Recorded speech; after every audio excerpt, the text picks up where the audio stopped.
Hello hi. Okay, start ಮಾಡೋಣ. ಏನು ತಡ ಮಾಡೋದು ಬೇಡ. ಇವತ್ತಿನ ಕ್ಲಾಸಲ್ಲಿ ಕಂಪ್ಲೀಟ್ಲಿ ಫಿಸಿಕ್ಸ್ ಬಗ್ಗೆ ಡಿಸ್ಕಸ್ ಮಾಡೋಣ.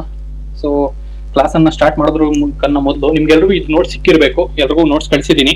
ಇದೊಂದು ಫಿಸಿಕ್ಸ್ ಅಲ್ಲಿ ಒಂದು ಯೂನಿಟ್ ಮಾತ್ರ ನಾನು ನೋಟ್ಸ್ ಹಾಕಿರೋದು, ಮ್ಯಾಗ್ನೆಟಿಸಮ್ ಅಷ್ಟೇ. ಇನ್ನು ಉಳಿದಿರೋ ನೋಟ್ಸ್ ನಿಮ್ಗೆ ಹೇಗೆಲ್ಲ ಕ್ಲಾಸಸ್ ಕಂಪ್ಲೀಟ್ ಆಗ್ತದೋ ಹಾಗೆಲ್ಲ ಕೊಡ್ತಾ ಹೋಗ್ತೀನಿ. ಅದ್ರ ಜೊತೆಗೆ ಸ್ವಲ್ಪ ಜನರದ್ದು ರಿಕ್ವೆಸ್ಟ್ ಏನಂದ್ರೆ ಕ್ಲಾಸ್ನ ಮುಂಚಿತವಾಗಿ ಆದಷ್ಟು ಸ್ವಲ್ಪ ನೋಟ್ಸ್ ಕೊಡಿ ಅಂತ ಹೇಳಿದಿರಿ. ನಾವು ಆದಷ್ಟು ನಿಮಗೆ ನೋಟ್ಸ್ ಬೇಗನೆ ಪ್ರೊವೈಡ್ ಮಾಡೋದಕ್ಕೆ ಟ್ರೈ ಮಾಡ್ತೀವಿ. ಮತ್ತೆ ಇನ್ನೊಂದೇನಂದ್ರೆ ನಮ್ಮ ಕ್ಲಾಸಸ್ ಹೆಂಗ್ ಹೋಗ್ತದೆ, ಹೆಂಗೆ ನಡೀತದೆ, ಮತ್ತೆ ಆಪ್ ಅನ್ನು ಹೇಗೆ ಯೂಸ್ ಮಾಡಬೇಕು, ನಿಮ್ಮಲ್ಲಿ ಇರುವ ಈ ಒಂದು ಟೈಮ್ ಅನ್ನ ನಿಮ್ಗೆ ಹಾರ್ಡ್ಲಿ ಇವಾಗ ಒಂದು ಐ ಗೆಸ್ 80 ದಿವಸ ಇದೆ, 80 ಡೇಸ್ ಅಷ್ಟೇ ಅಲ್ವಾ. ಸೊ ಈ ಒಂದು ಕಾಲಾವಕಾಶನ ಹೆಂಗೆ ನೀವು ಸದುಪಯೋಗ ಮಾಡ್ಕೋಬೇಕು, ಎಲ್ಲ ಇಂಡೆಪ್ತ್ ಆಗಿ ಓದ್ಬೇಕಾ. ಮತ್ತೆ ನಿಮಗೆ ಕೊಟ್ಟಿರೋ ಸಿಲೆಬಸ್ ಮೊದಲನೇದಾಗಿ ನೀವು ಅಬ್ಸರ್ವ್ ಮಾಡ್ಬೇಕಾಗಿರೋದಂದ್ರೆ ಸಿಲೆಬಸ್ ತುಂಬಾ ಅಂದ್ರೆ ತುಂಬಾ ವ್ಯಾಸ್ಟ್ ಇದೆ. ಇದನ್ನ ಸ್ಮಾರ್ಟ್ ಆಗಿ ಕವರ್ ಮಾಡಿ, ನಂಬರ್ ಆಫ್ ರಿವಿಷನ್ಸ್ ಜಾಸ್ತಿ ಮಾಡ್ಕೊಳ್ಳಿ. ಪ್ರತಿಯೊಂದು ಅಂತ ಹೋಗ್ಬೇಡಿ. ನೀವು ಹೆಂಗ್ ಮಾಡ್ಬೇಕಂತಂದ್ರೆ ನಿಮಗೆ ಕೊಟ್ಟಿರುವ ಈ ಒಂದು 5 ಯೂನಿಟ್ಸ್ ಪೇಪರ್ 2 ಅಲ್ಲಿ ಬಂದಿದೆ, ಮತ್ತೆ ಪೇಪರ್ 8 ಅಲ್ಲಿ ಮೇಜರ್, ಪೇಪರ್ 1 ಅಲ್ಲಿ ಪೇಪರ್ 2 ಇದೆ. ಪೇಪರ್ 1 ನಿಮಗೆ completely related to general studies. Paper 2 is the technical paper. Okay, technical paper 1 ಅಲ್ಲಿ ನಿಮ್ಗೆ ಮೇಜರ್ಲಿ 8 ಸಬ್ಜೆಕ್ಟ್ಸ್ ಬರ್ತವೆ. ಮೇಜರ್ ಆಗಿ ನಾನು ಹೇಳ್ತೀನಿ, ಇದರಲ್ಲಿ ಸಣ್ಣ ಪುಟ್ಟು ಇದರಲ್ಲಿ ಸಬ್ಜೆಕ್ಟ್ಸ್ ಬರ್ತವೆ. ಅದನ್ನ ಮತ್ತೆ ನೋಡೋಣ. ಪೇಪರ್ 2 ಅಲ್ಲಿ ಏನ್ ಬರ್ತದೆ? ಪೇಪರ್ 2 ಅಲ್ಲಿ ನಿಮಗೆ ಅರೌಂಡ್ 5 ಸಬ್ಜೆಕ್ಟ್ಸ್ ಬರ್ತವೆ. ಈ 5 ಸಬ್ಜೆಕ್ಟ್ಸ್ ಮತ್ತೆ ನಿಮಗೆ 5 ಸಬ್ಜೆಕ್ಟ್ಸ್ ಇರುವುದರಿಂದ ಮತ್ತೆ ಅದರಲ್ಲಿ ನಿಮಗೆ ಡಿಫೈನ್ಡ್ ಸಿಲೆಬಸ್ ಇದೆ. ಸಿಲೆಬಸ್ ಅನ್ನ ಕ್ಲೀನ್ ಆಗಿ ನಿಮಗೆ ಕೊಟ್ಟಿದ್ದಾರೆ. ಸೊ ಆದ್ರಿಂದ ನೀವು ಪ್ರತಿಯೊಂದು ಟಾಪಿಕ್ ಅನ್ನ ಕ್ಲೀನ್ ಆಗಿ ಓದ್ಕೊಂಡು ಹೋಗ್ಬೇಕು. ಸರ್ ನನಗೆ ಮ್ಯಾಥಮೆಟಿಕ್ಸ್ ಚೆನ್ನಾಗಿದೆ, ಫಿಸಿಕ್ಸ್ ಚೆನ್ನಾಗಿದೆ, ನಾನು ಸರ್ವೇಯಿಂಗ್ ಸ್ಕಿಪ್ ಮಾಡ್ತೀನಿ, ಮತ್ತೆ ನಂದು ಸರ್ವೇಯಿಂಗ್ ಚೆನ್ನಾಗಿದೆ, ಮತ್ತೆ ನಾನು ಬೇರೆ ಸಬ್ಜೆಕ್ಟ್ ಸ್ಕಿಪ್ ಮಾಡ್ತೀನಿ ಅಂತ ಇದು ಮಾಡಕ್ ಹೋಗ್ಬೇಡಿ. ನಿಮ್ಗಿರುವ 5 ಸಬ್ಜೆಕ್ಟ್ಸ್ ಅನ್ನು ನೀವು ಕ್ಲೀನ್ ಆಗಿ ಇನ್ ಡೆಪ್ತ್ ಹೋಗೋದು ಬೇಡ. In depth high level of knowledge ಇಲ್ಲಿ ನೆಸೆಸಿಟಿ ಇಲ್ಲ. ನಿಮಗೆ ಕೇಳಿರೋದು SSLC ಬೇಸಿಸ್ ಮೇಲೆನೆ ನಿಮಗೆ ಕೇಳೋ ಕ್ವಶನ್ಸ್, ಅದನ್ನ ನೆನಪಲ್ಲಿ ಇಟ್ಕೋಬೇಕು. ನಿಮ್ಗೆ ಯಾವ ಬೇಸಿಸ್ ಮೇಲೆ ಯಾವ ಲೆವೆಲ್ ಆಫ್ ಕ್ವಶನ್ಸ್ ಬರ್ತವೆ ಅಂತ ಹೇಳಿದ್ರೆ SSLC ಬೇಸಿಸ್ ಮೇಲೆ ನಿಮ್ಗೆ ಕ್ವಶನ್ಸ್ ಬರ್ತವೆ. ಮತ್ತೆ ನಿಮಗೆ ಗ್ರೂಪ್ ಎ ಗ್ರೂಪ್ ಬಿ ಬರ್ತಾವಲ್ಲ, ಅದೆಲ್ಲ ನಿಮ್ಗೆ ಡಿಗ್ರಿ ಮೇಲೆ ಕ್ವಶನ್ಸ್ ಬರೋದು. ಅಲ್ಲಿ ಟಫ್ ಇರ್ತವೆ, ಮತ್ತೆ ನಿಮಗೆ ಡಿಫಿಕಲ್ಟಿ ಲೆವೆಲ್ ಜಾಸ್ತಿ ಇರ್ತದೆ. ಮತ್ತೆ ಅಲ್ಲಿ ನಿಮಗೆ multiple choice questions, different statement based questions ಎಲ್ಲ ಬರ್ತವೆ. ಇಲ್ಲಿ ನಿಮ್ಗೆ ಹಾಗೆಲ್ಲ ಬರೋದಿಲ್ಲ. ಇಲ್ಲಿ ನಿಮಗೆ ಏನಾದ್ರೂ ಒಂದು ಕ್ವಶನ್ ಬಂದಿದೆ ಅಂತ ಹೇಳಿದ್ರೆ ಆ ಒಂದು ಕ್ವಶನ್ ನ ಆಪ್ಷನ್ಸ್ ABCD ಅಂತ ಅಲ್ಲೇ ಬಂದ್ಬಿಡ್ತದೆ. ಸೊ ಈ ತರ ಒಂದು ಡೈರೆಕ್ಟ್ ಕ್ವಶನ್ಸ್ ಬರ್ತವೆ. ಓಕೆನಾ, ಅದನ್ನ ಸ್ವಲ್ಪ ಅರ್ಥ ಮಾಡ್ಕೋಬೇಕು ನೀವು. ಮತ್ತೆ ನಿಮಗೆ ಇಲ್ಲಿ ಒಂದು example, magnetic lines of force intersect ಆಗ್ತಾವ. Magnetic lines of force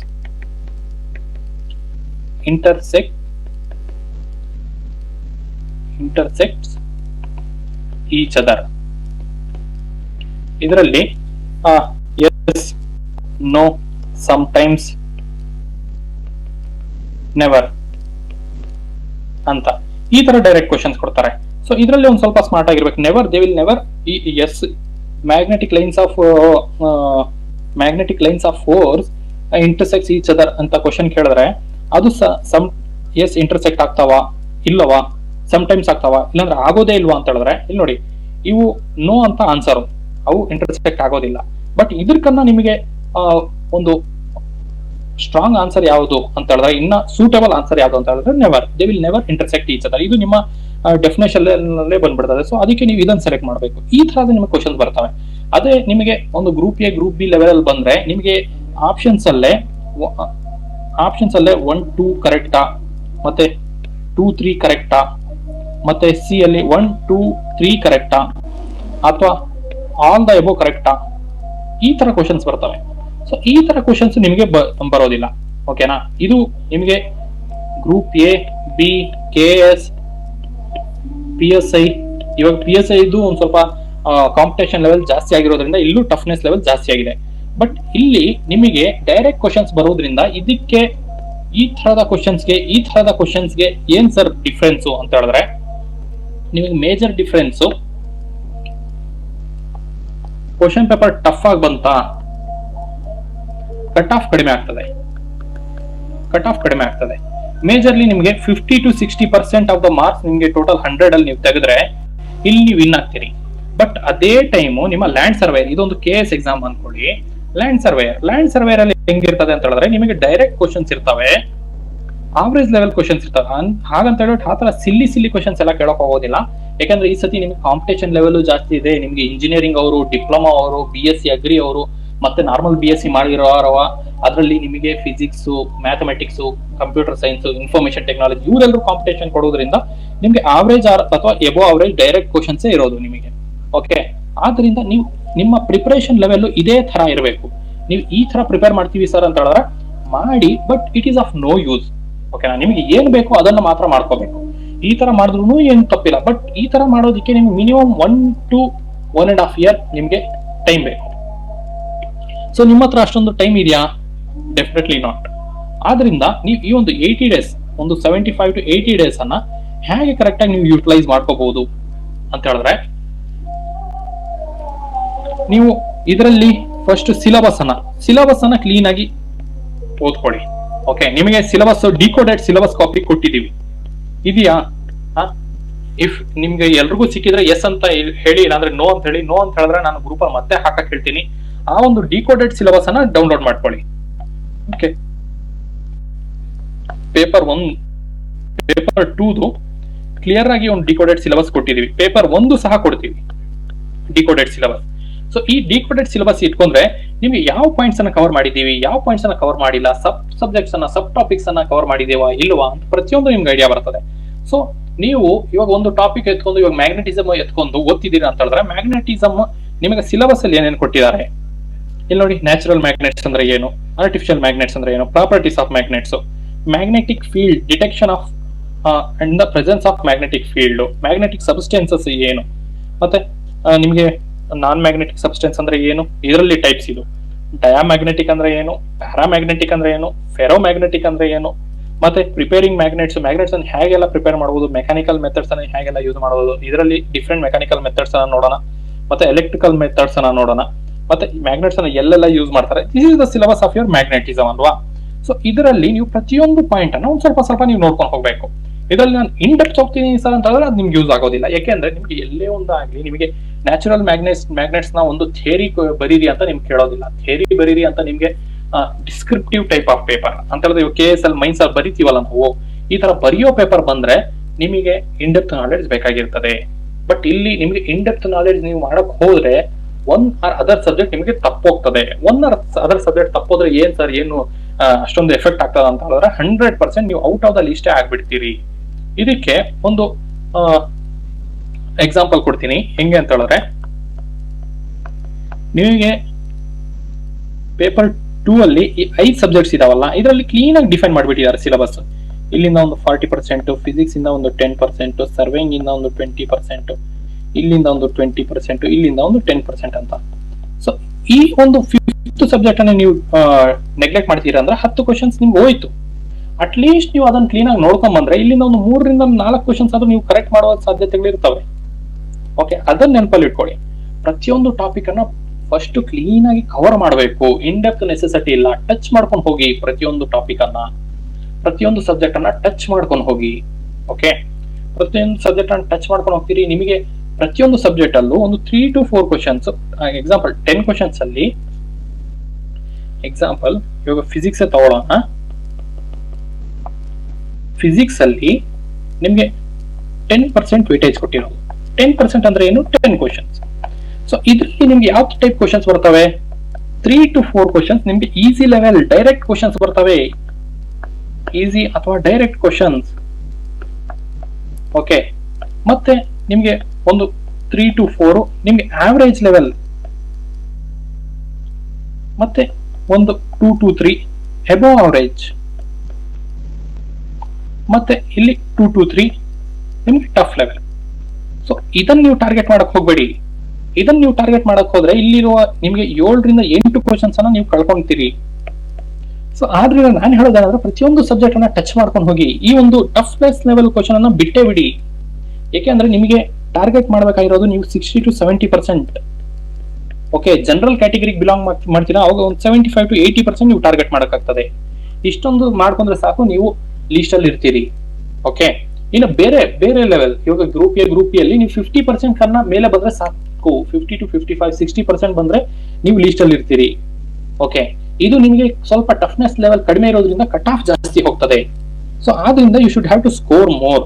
okay, ಇಲ್ಲಿ ನಿಮಗೆ ಕಟ್ ಆಫ್ ಕಡಿಮೆ ಇರ್ತದೆ, ಲ್ಯಾಂಡ್ ಸರ್ವೇಯರ್ ಅಲ್ಲಿ ಕಟ್ ಆಫ್ ಜಾಸ್ತಿ ಬರ್ತದೆ, ಅದನ್ನ ನೆನಪಲ್ಲಿ ಇಟ್ಕೊಳ್ಳಿ. ಓಕೆ, ಸೊ ಐ ಹೋಪ್ ನಿಮ್ಗೆ ಅರ್ಥ ಆಯ್ತು ಅನ್ಸ್ತದೆ. ಮತ್ತೆ ಇನ್ನೊಂದೇನಂದ್ರೆ ಇದನ್ನ ಹ್ಯಾಗ್ ಸರ್ ನಾವು ಕವರ್ ಮಾಡಬೇಕು, ಸಿಲೆಬಸ್ ಅನ್ನ ಹ್ಯಾಗ್ ಕವರ್ ಮಾಡಬೇಕು. ಫಸ್ಟ್ ನೀವೇನ್ ಮಾಡ್ತೀರಾ, ಸಿಲೆಬಸ್ ಡಿಕೋಡೆಡ್ ಸಿಲೆಬಸ್ ಅನ್ನ ಫಸ್ಟ್ ನಾಳೆನೇ ಹೋಗಿದೆ ನೀವು ಪ್ರಿಂಟ್ ಔಟ್ ತಗೋಬೇಕು. ಓಕೆ, ಇದನ್ನ ಮತ್ತೆ ಇವತ್ತು ಹಾಕ್ಸ್ತೀನಿ ನಿಮ್ಮ ಗ್ರೂಪ್ ಅಲ್ಲಿ. ಸೊ ಈ ಒಂದು ಡಿಕೋಡೆಡ್ ಸಿಲೆಬಸ್ ಅನ್ನ ಪ್ಲಾನ್ ಮಾಡ್ಕೊಳ್ಳಿ, ಹ್ಯಾಗ್ ನಾನು ಕವರ್ ಮಾಡ್ತಾ ಹೋಗ್ತೀನಿ ಅಂತ. ನಿಮ್ಗೆ ಆಲ್ರೆಡಿ ಇವಾಗ ಪೇಪರ್ ಒಂದು ಜನರಲ್ ಸ್ಟಡೀಸ್ ಪೇಪರ್ದು ಟೆಸ್ಟ್ ಶೆಡ್ಯೂಲ್ ನಾವು ಕೊಟ್ಬಿಟ್ಟಿದೀವಿ.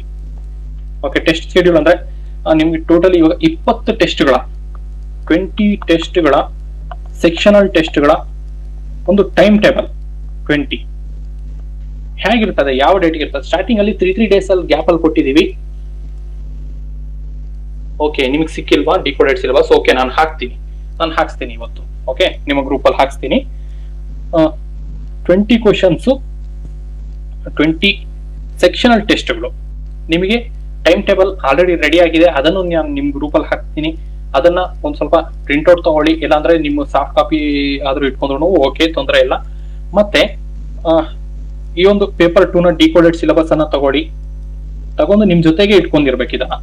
ಓಕೆ, ಇವಾಗ ನಾವು ಹೆಂಗ್ ಹೋಗ್ತೀವಿ ಅಂತ ಹೇಳಿದ್ರೆ, ನಿಮಗೆ ಆಲ್ರೆಡಿ ಇವತ್ತು ಪೇಪರ್ 1 ನ ಫ್ಯೂ ರೆಕಾರ್ಡೆಡ್ ವಿಡಿಯೋಸ್ ಕೊಟ್ಟಿದೀವಿ. ಓಕೆ, ಈ ರೆಕಾರ್ಡಿಂಗ್ ವಿಡಿಯೋಸ್ ಅನ್ನ ಹೆಂಗ್ ನೀವು ಯುಟಿಲೈಸ್ ಮಾಡ್ಕೋತೀರಾ? ಸ್ವಲ್ಪ ಜನ ಇವಾಗ ಸ್ಟಾರ್ಟಿಂಗ್ 1 ವೀಕ್ ರಿಂದ 10 ದಿವಸಗಳವರೆಗೆ ನಿಮಗೆ ಒಂದೊಂದೇ ಕ್ಲಾಸ್ ಇರೋದು, single class. From starting first day ಇವತ್ತಿನ ಕ್ಲಾಸ್ ಇಂದ 7 to 10 ಡೇಸ್ ನಿಮಗೆ ಸಿಂಗಲ್ ಕ್ಲಾಸಸ್ ಇರ್ತದೆ. ಟೈಮ್ ಎಷ್ಟು ಅಂದ್ರೆ 1 to 1.5 hour. ಇವತ್ತು ಒಂದ್ ಸ್ವಲ್ಪ ಬೇಗ ಮುಗಿಸ್ಬಿಡೋಣ, ಬಟ್ ನಾಳೆಯಿಂದ 1 to 1.5 hour ನಿಮ್ಗೆ ಕ್ಲಾಸಸ್ ಇರ್ತದೆ. ನೀವು ದಯವಿಟ್ಟು ಕ್ಲಾಸ್ ಟೈಮಿಂಗ್ಸ್ ಅನ್ನು ಕರೆಕ್ಟ್ ಆಗಿ ಅಟೆಂಡ್ ಮಾಡಿ. ಮತ್ತೆ ಕ್ಲಾಸ್ ಸ್ಟಾರ್ಟ್ ಮಾಡಿದ್ಮೇಲೆ ನೀವು ಡೌಟ್ಸ್ ಕೇಳೋದು, ಕಾಲ್ಸ್ ಮಾಡೋದು ಈ ತರ ಮಾಡಕ್ ಹೋಗ್ಬೇಡಿ. ಯಾಕೆಂದ್ರೆ ತುಂಬಾ ಜನಕ್ಕೆ ಟೀಮು ಇರ್ತದೆ. ಆ ಟೀಮ್ ಏನ್ ಮಾಡ್ತಾರೆ ಅಂದ್ರೆ ಟೆಕ್ನಿಕಲ್ ಗ್ಲಿಚಸ್ ಏನಾದ್ರು ಇದೆಯಾ, ಏನಾದ್ರು ತೊಂದರೆಗಳಿದಾವ ಅದನ್ನ ನೋಡ್ತಾ ಇರ್ತಾರೆ. ಆ ಟೈಮಲ್ಲಿ ನೀವು ಕಾಲ್ ಮಾಡೋದು ರಿಸೀವ್ ಮಾಡೋದಿಲ್ಲ. ಆದ್ರಿಂದ ನೀವು ಬಿಫೋರ್ ಕ್ಲಾಸ್ ಸ್ಟಾರ್ಟ್ ಆಗೋದಕ್ಕನ್ನ 5:30 ಈವ್ನಿಂಗ್ ಅದಕ್ಕನ್ನ ಮುಂಚಿತವಾಗಿ ಕಾಲ್ ಮಾಡ್ಕೊಳ್ಳಿ. ನಿಮ್ದು ಏನೋ ಒಂದು ತೊಂದರೆ ಇದನ್ನು ನಾವು ಅದನ್ನ ಇದ್ ಮಾಡ್ತೀವಿ. ಓಕೆ, ಮತ್ತೆ ನಿಮ್ಗೆ ಡೈಲಿ 1 to 1.5 hour ಕ್ಲಾಸಸ್ ಇರ್ತದೆ. ಈ ಒಂದು 1 week to 10 days ಆದ್ಮೇಲೆ ಹೆಂಗೆ ಸರ್ ಅಂತ ಹೇಳಿದ್ರೆ, ನಿಮಗೆ ಅವು ಪೇಪರ್ 1 ಸಹ ನಾವು ಸ್ಟಾರ್ಟ್ ಮಾಡ್ಕೊತೀವಿ. ಇವಾಗ ನಿಮಗೆ ಆಸ್ ಸ್ಟೂಡೆಂಟ್ಸ್ ಎಲ್ಲರೂ ನೀವು ಕೇಳಿರುವ ನಿಮ್ಮ ಡಿಮ್ಯಾಂಡ್ ಏನಂದ್ರೆ ಪೇಪರ್ 2 ಬೇಗ ಕಂಪ್ಲೀಟ್ ಮಾಡಿ ಸರ್ ಅಂತ. ಆದ್ರಿಂದಾನೇ ನಾವು ಪೇಪರ್ 2 ಫಸ್ಟ್ ಡೇ ಸ್ಟಾರ್ಟ್ ಮಾಡ್ಕೊಂಡಿದೀವಿ. ನಿಮ್ಮ ಪೇಪರ್ 1 ವೀಕ್ ಆದ್ಮೇಲೆ ನಾವು ಸ್ಟಾರ್ಟ್ ಮಾಡ್ತೀವಿ. ಯಾರೆಲ್ಲ ಪೇಪರ್ 1 ಅನ್ನು ಸಹ ಇವಾಗಿಂದಾನೇ ಪ್ರಿಪೇರ್ ಮಾಡಬೇಕು ಅಂತಿದ್ದೀರಿ ಅವ್ರಿಗೆಲ್ಲರಿಗೂ ಒಂದು ಗುಡ್ ನ್ಯೂಸ್ ಏನಂತ ಹೇಳಿದ್ರೆ, ಇವತ್ತು ನಾವು ನಮ್ಮ ರೆಕಾರ್ಡೆಡ್ ವಿಡಿಯೋಸ್ ಅನ್ನ ಕೊಟ್ಟಿದ್ದೀವಿ ನಿಮಗೆ. ಅದರಲ್ಲಿ ಏನೇನೆಲ್ಲ ಇರ್ತದೆ ಸರ್ ಅಂತ ಹೇಳಿದ್ರೆ, ಮೊದಲನೇದಾಗಿ ನಿಮಗೆ ಭಾರತೀಯ ಸಂವಿಧಾನ, ಇಂಡಿಯನ್ ಪಾಲಿಟಿ ಸಂವಿಧಾನ, ಇದರ ವಿಡಿಯೋಸ್ ಹಾಕ್ಬಿಟ್ಟಿದೀವಿ. ಸೊ ಇದನ್ನ ನೋಡ್ಕೊಳ್ಳಿ, ಮಿಸ್ ಮಾಡಕ್ ಹೋಗ್ಬೇಡಿ. ಮತ್ತೆ ನಿಮಗೆ ಇಂಡಿಯನ್ ಹಿಸ್ಟ್ರಿ ಇದನ್ನ ಸಹ ಹಾಕ್ಬಿಟ್ಟಿದೀವಿ. ಓಕೆ, ಭಾರತದ ಇತಿಹಾಸ, ಮತ್ತೆ ನಿಮಗೆ ಕರ್ನಾಟಕ ಹಿಸ್ಟ್ರಿ,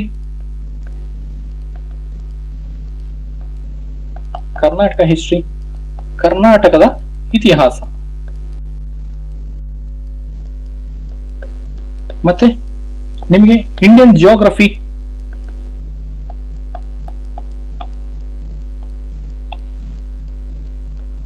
ಭಾರತದ ಭೂಗೋಳಶಾಸ್ತ್ರ, ಆದ್ಮೇಲೆ ಕರ್ನಾಟಕ ಜಿಯೋಗ್ರಫಿ, ಕರ್ನಾಟಕದ ಭೂಗೋಳಶಾಸ್ತ್ರ. ಓಕೆ, ಸೊ ಈ ತರದ ಮೇಜರ್ ಪೋರ್ಷನ್ ಅನ್ನು ನಿಮ್ಮ ವಿಡಿಯೋಸ್ ಅಲ್ಲಿ ನಾವು ಆಲ್ರೆಡಿ ಅಪ್ಡೇಟ್ ಮಾಡ್ಬಿಟ್ಟಿದೀವಿ. ಸೊ ದಯವಿಟ್ಟು ಯಾರೆಲ್ಲ ಅರ್ಜೆನ್ಸಿಯಲ್ಲಿ ಇದ್ದೀರಿ ಅವರೆಲ್ಲರೂ ಇದನ್ನ ಹೋಗ್ಬಿಟ್ಟು ನೀವು ಕಂಪ್ಲೀಟ್ ಮಾಡ್ಕೋಬಹುದು. ಇದನ್ನ ಕ್ಲೀನ್ ಆಗಿ ನೋಡ್ಕೊಳ್ಳಿ. ಇದಾದ ಮೇಲೆ ನಿಮಗೆ ನೋಟ್ಸ್ ಒಂದು 2 days ಅಲ್ಲಿ ನಿಮಗೆ GS ನೋಟ್ಸ್ ಈ ಒಂದು ಎಲ್ಲ ಟಾಪಿಕ್ಸ್ ಅಪ್ಡೇಟ್ ಆಗ್ಬಿಡ್ತದೆ ನಿಮಗೆ. ಓಕೆ, ಇನ್ನೊಂದು 2 to 3 days ಅಲ್ಲಿ ನಿಮ್ಗೆ ಅಪ್ಡೇಟ್ ಮಾಡ್ಬಿಡ್ತೀವಿ, both in Kannada and English. ಯಾರಿಗೆಲ್ಲ ಇಂಗ್ಲಿಷ್ ಬೇಕೋ ಅವ್ರಿಗೆ ಇಂಗ್ಲಿಷ್ ಸಿಗ್ತದೆ, ಯಾರಿಗೆಲ್ಲ ಕನ್ನಡ ಬೇಕೋ ಅವ್ರಿಗೆ ಕನ್ನಡ ಸಿಗ್ತದೆ. ಮತ್ತೆ ನಿಮಗೆ ಟೆಸ್ಟ್ ಸ್ಕೆಡ್ಯೂಲ್ ಪ್ರಕಾರ ಟೆಸ್ಟ್ಗಳು ನಡೀತವೆ. ಪೇಪರ್ 1 ನಿಮಗೆ almost all 50% of the major syllabus. So ಇದೆ ನಿಮಗೆ ದೊಡ್ಡದಾದ ಸಿಲೆಬಸ್, ನಿಮಗೆ ತುಂಬಾ ಟೈಮ್ ಕನ್ಸ್ಯೂಮಿಂಗ್ ಸಿಲೆಬಸ್ ಅಂತ ಹೇಳ್ಬೋದು. ಈ ಒಂದು ಏರಿಯಾಸ್ ಇದನ್ನ ಆಲ್ರೆಡಿ ಕವರ್ ಮಾಡಿದೀವಿ.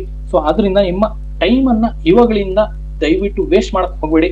ನಾಳೆಯಿಂದ ನಿಮ್ಮ ಪ್ರಿಪರೇಷನ್ ತುಂಬಾ ಸ್ಟ್ರಾಂಗ್ ಆಗಿ ಮಾಡ್ಕೊಳ್ಳಿ.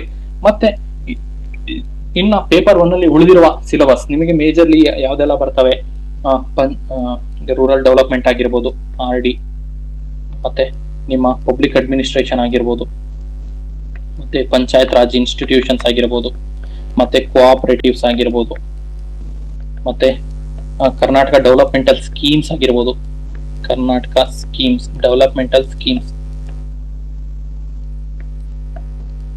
ಮತ್ತೆ ನಿಮಗೆ ಇನ್ನೊಂದು ಏನ್ ಬರ್ತದೆ ನಿಮಗೆ ಕರ್ನಾಟಕ ಎನ್ವಿರಾನ್ಮೆಂಟಲ್ ಇಶ್ಯೂಸ್ ಆಗಿರ್ಬೋದು. ಇದನ್ನೆಲ್ಲ ನಾವು ಆಫ್ಟರ್ 1 ವೀಕ್ 10 ಡೇಸ್ ನಾನು ಹೇಳ್ದಲ್ಲ ಅವಾಗಿಂದ ನಾವು ನಿಮ್ಗೆ ಸ್ಟಾರ್ಟ್ ಮಾಡ್ಕೊಂತೀವಿ. ಸೊ ನಿಮಗೆ ಇದನ್ನ ಕವರ್ ಮಾಡೋದಕ್ಕೆ ಒಂದು 20 to 25 ಡೇಸ್ ಬೇಕಾಗ್ತದೆ. ಇವಾಗಿನ ಒಂದು 10 ಡೇಸ್ ಆದ್ಮೇಲೆ ಅದನ್ನ ಕೌಂಟ್ ಮಾಡ್ಕೊಂಡ್ರು 30 to 35 ಡೇಸ್ ಅಲ್ಲಿ ನಿಮಗೆ ಇಡೀ ಪೇಪರ್ 1 ಕಂಪ್ಲೀಟ್ ಆಗ್ಬಿಡ್ತದೆ. ಸೊ ಎಲ್ಲರೂ ನಮ್ಗೆ ಕೇಳ್ತಿದ್ರಿ ಸರ್ 2 months ಅಲ್ಲಿ ಸಿಲೆಬಸ್ ಕವರ್ ಆಗ್ತದ ಅಂತ. ನಾವು ಆಲ್ರೆಡಿ ನಿಮಗೆ ವಿಡಿಯೋಸ್ ಕೊಟ್ಟಿದೀವಿ, ಅದನ್ನ ಕ್ಲೀನ್ ಆಗಿ ನೋಡ್ಕೊಳ್ಳಿ. ನಿಮಗೆ ಈಗ ಎಕ್ಸಾಮ್ಗೆ ಏನ್ ಬೇಕೋ ಅದನ್ನ ಕ್ಲೀನ್ ಆಗಿ ಮಾಡ್ಕೊಟ್ಟಿದೀವಿ. ಇದಕ್ಕನ್ನ ಜಾಸ್ತಿ ನೀವು ಓದೋದ್ರಿಂದ ಏನು ಪ್ರಯೋಜನ ಇಲ್ಲ. 1 or 2 ಮಾರ್ಕ್ಸ್ ನೀವು ಗಳಿಸೋದಿಕ್ಕೆ ನೀವು ಈ 60 to 70 ನಾನು ಹೇಳ್ದಲ್ಲ ಇಲ್ಲಿ ಈ ಟಫ್ನೆಸ್ ಲೆವೆಲ್ ಕ್ವಶನ್ಸ್ ಈ 2 to 3 ಮಾರ್ಕ್ಸ್ ಗಳಿಸೋದಕ್ಕೆ ನೀವು ಇಲ್ಲಿರೋ ಮಾರ್ಕ್ಸ್ ಅನ್ನ ಸ್ಯಾಕ್ರಿಫೈಸ್ ಮಾಡ್ಬೇಕಾಗ್ತದೆ. ಸೊ ಅದರಿಂದ ಜಾಸ್ತಿ ಟಫ್ನೆಸ್ ಲೆವೆಲ್ ಇನ್ ಡೆಪ್ತ್ ನಾಲೆಡ್ಜ್ಗೆ ಹೋಗಕ್ ಹೋಗ್ಬೇಡಿ. ಒಂದು ಟಾಪಿಕ್ ಅನ್ನು ತಗೊಂಡಿದೆ ಅಂದ್ರೆ ಸಫಿಶಿಯಂಟ್ ಟೈಮ್ ಅಲ್ಲಿ ಮುಗಿಸ್ಬಿಡಿ. ಅದನ್ನೇ ಒಂದೇ ಇವಾಗ ಹಿಸ್ಟ್ರಿ ತಗೊಂಡ್ರೆ ಅದನ್ನೇ 4-5 ದಿವಸ ಓದೋದಲ್ಲ. ಸೊ 1-2-3 ಡೇಸ್ ಓದ್ಬೇಕು. ಅದ್ರ ಜೊತೆಗೆ ನೀವು ಬೇರೆ ಸಬ್ಜೆಕ್ಟ್ಸ್ ಯೂಸ್ ಮಾಡ್ಕೋಬೇಕು. ಮತ್ತೆ ನಿಮ್ಮ ಟೆಕ್ನಿಕಲ್ ಪೇಪರ್ ಅನ್ನ ನೀವು ಓದ್ಬೇಕು. ಈ ತರ ನೀವು ಒಂದೊಂದು ಸಬ್ಜೆಕ್ಟ್ ಆದಷ್ಟು ಬೇಗ ಕಂಪ್ಲೀಟ್ ಮಾಡ್ಕೊಂತ ಹೋಗಿ. ಸೊ ನಂಬರ್ ಆಫ್ ರಿವಿಷನ್ಸ್ ಜಾಸ್ತಿ ಮಾಡಿ. ಒನ್ಸ್ ನೀವು ಕಂಪ್ಲೀಟ್ ಮಾಡಿದ ಮೇಲೆ ರಿವಿಷನ್ಸ್ ನಂಬರ್ ಆಫ್ ರಿಪಿಟೇಷನ್ ಜಾಸ್ತಿ ಮಾಡೋದಷ್ಟು ನಿಮ್ಮ ಕಾನ್ಸೆಪ್ಟ್ ಕ್ಲಾರಿಟಿ ಆಗಿರ್ಬೋದು, ತಪ್ಪುಗಳಾಗಿರ್ಬೋದು ಪ್ರತಿಯೊಂದು ಕ್ಲಿಯರ್ ಆಗ್ತದೆ. ಮತ್ತೆ ಕ್ವಶನ್ ಟೆಸ್ಟ್ ಸೀರೀಸ್ ಗಳನ್ನ ಅಟೆಂಡ್ ಮಾಡಿ. ಎಷ್ಟೊಂದು ಟೆಸ್ಟ್ ಸೀರೀಸ್ ಗಳು ಅಟೆಂಡ್ ಮಾಡ್ತಾರೆ ಅಷ್ಟೊಂದು ಒಳ್ಳೆಯದು. ಮತ್ತೆ ಆಲ್ರೆಡಿ ನಿಮ್ಗೆ ಕೊಟ್ಟಿದ್ದೀವಿ ಟೆಸ್ಟ್ ಸೀರೀಸ್. ಪ್ರತಿಯೊಂದು 3 ಡೇಸ್ ಗ್ಯಾಪ್ ಅಲ್ಲಿ ನಿಮಗೆ ಟೆಸ್ಟ್ ಗಳು ಒಂದು 2 ರಿಂದ 3 ವಾರ ಬರ್ತದೆ. ಮತ್ತೆ ಪ್ರತಿಯೊಂದು ಆಲ್ಟರ್ನೇಟಿವ್ ಡೇ ನಿಮ್ಗೆ ಟೆಸ್ಟ್ ಗಳು ಮತ್ತೆ ಸ್ಟಾರ್ಟ್ ಆಗ್ತವೆ. ಸೊ ಅದನ್ನು ಗಮನದಲ್ಲಿ ಇಟ್ಕೋಬೇಕು. ಸೊ ಟೆಸ್ಟ್ ಗಳನ್ನು ನೀವು ಮಿಸ್ ಮಾಡ್ಕೋಬಾರ್ದು, ಕ್ಲಾಸಸ್ ಅನ್ನು ಮಿಸ್ ಮಾಡ್ಕೋಬಾರ್ದು. ಅದೇ ರೀತಿಯಲ್ಲಿ ನೀವು ನಮ್ಮ ನೋಟ್ಸ್ ಅನ್ನು ಸಹ ಮಿಸ್ ಮಾಡ್ಕೋಬಾರ್ದು. ಓಕೆ, ಇದು ಐ ಹೋಪ್ ನಿಮ್ಗೆ ಎಲ್ಲ ಕನ್ವೆ ಮಾಡಿದಂಗೆ ಆಗಿದೆ. ಮತ್ತೆ ಆಪ್ ಅನ್ನು ಹೇಗೆ ಯೂಸ್ ಮಾಡೋದು, ಆಪ್ ಇದೆಯಲ್ಲ ಎಂಕರೇಜ್ ಇಂಡಿಯಾ,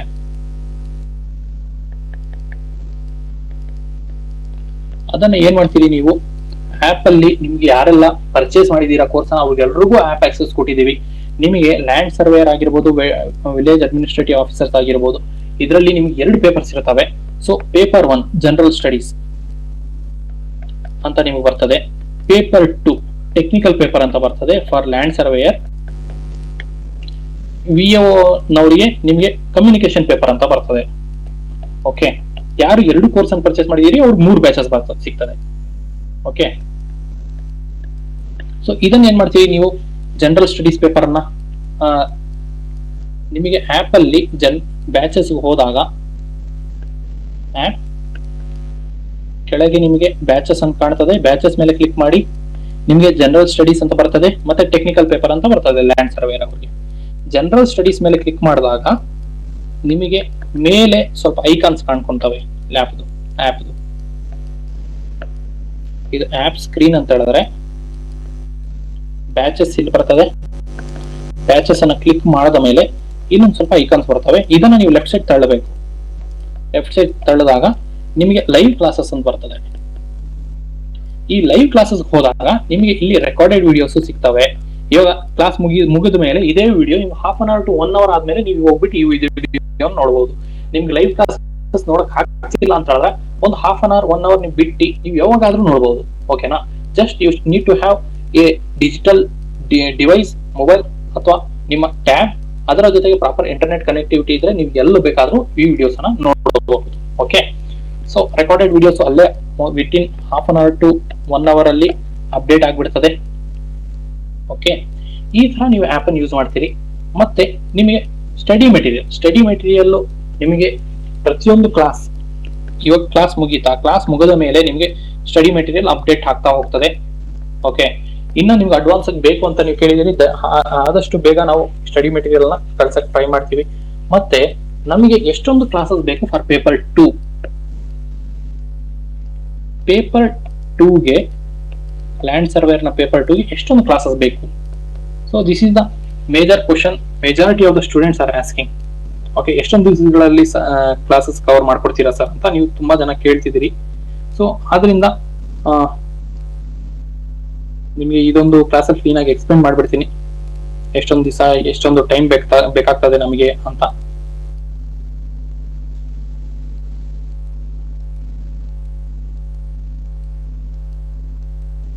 ಓಕೆ, ಇಲ್ಲಿ ನೋಡಿ ನಿಮಗೆ ಮ್ಯಾಥ್ಸ್ ಇದೆ, ಮತ್ತೆ ಸೆಕೆಂಡ್ ಫಿಸಿಕ್ಸ್ ಇದೆ, ಇದಾದ ಮೇಲೆ ನಿಮಗೆ ಜಿಯೋಗ್ರಫಿ ಇದೆ, ಇದಾದ ಮೇಲೆ ಸರ್ವೇಯಿಂಗ್ ಇದೆ, ಇದಾದ ಮೇಲೆ ಕಂಪ್ಯೂಟರ್ ಇದೆ.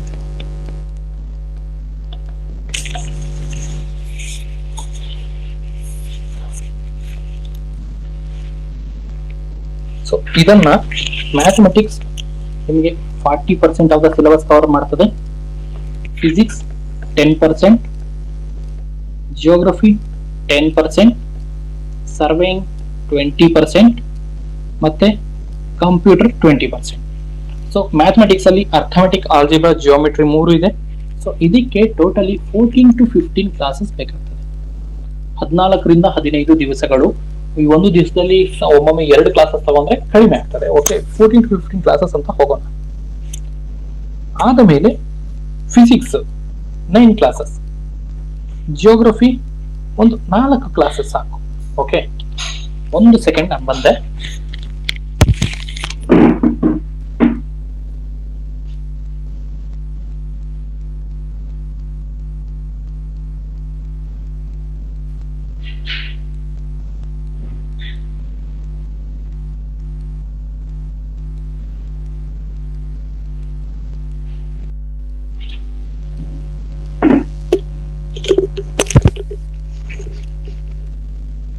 ಜಿಯೋಗ್ರಫಿ ಒಂದು 4 to 5 ಕ್ಲಾಸಸ್, ಆದ್ಮೇಲೆ ಸರ್ವೇಯಿಂಗ್ ಒಂದು 5 ಕ್ಲಾಸಸ್, ಆದ್ಮೇಲೆ ನಿಮ್ಮ ಕಂಪ್ಯೂಟರ್ ಒಂದು 5 ಕ್ಲಾಸಸ್.